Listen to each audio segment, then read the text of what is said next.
Before we dive into our first project, I want to give you a little tip to help you learn Next.js quickly. So I'm going to first give you a little background, a little bit of history, and I'll tell you exactly what the tip is. Okay, so here's the little bit of background. Traditionally, when we make use of React.js to build a website, we use React.js specifically when we need to make a highly interactive or a very dynamic kind of application. Examples of dynamic apps would be like Airbnb.com or Instagram or TikTok. These are web applications that rely very heavily on JavaScript and background data fetching to work correctly. You can see this very easily if you take a look at, say, Airbnb.com inside your browser. I've already pulled up Airbnb myself. Here's Airbnb. As I click around on the screen, I get additional elements appearing. I have a lot of things that I can click on and drag and values to change, inputs, text boxes, and so on. And as I change all these values, the content on the screen dynamically updates through the use of JavaScript and background data fetching.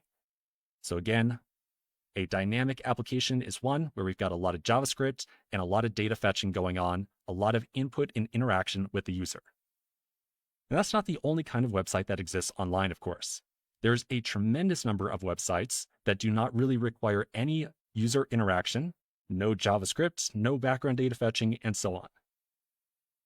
Examples of these would be blogs or news or wikis or educational pages or maybe a government website or maybe the landing page for a large corporation or something like that. These are kinds of websites that are really about presenting information to a user, usually in the form of plain text and images. We often refer to these as static or content-driven sites. A really good example of a static or a content-driven site would be the classic Wikipedia. So here's Wikipedia right here, an article about bread.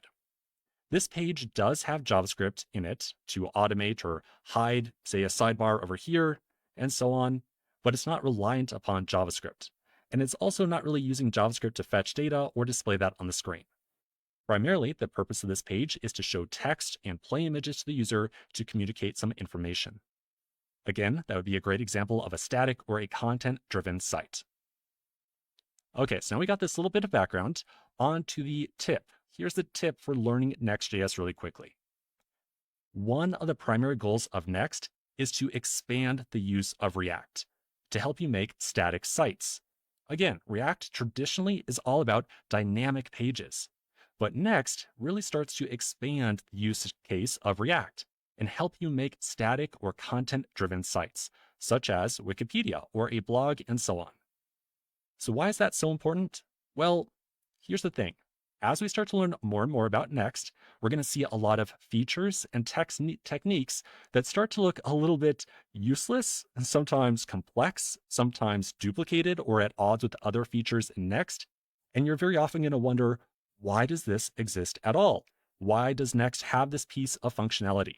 Well, it all exists for a reason, and that reason is to allow you to make these static sites.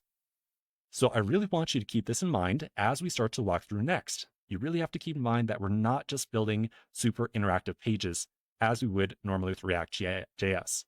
Instead, we're making not only interactive and dynamic sites, we're also making these more static or content-focused sites as well. All right, so with this in mind, let's get started on our first project in just a moment.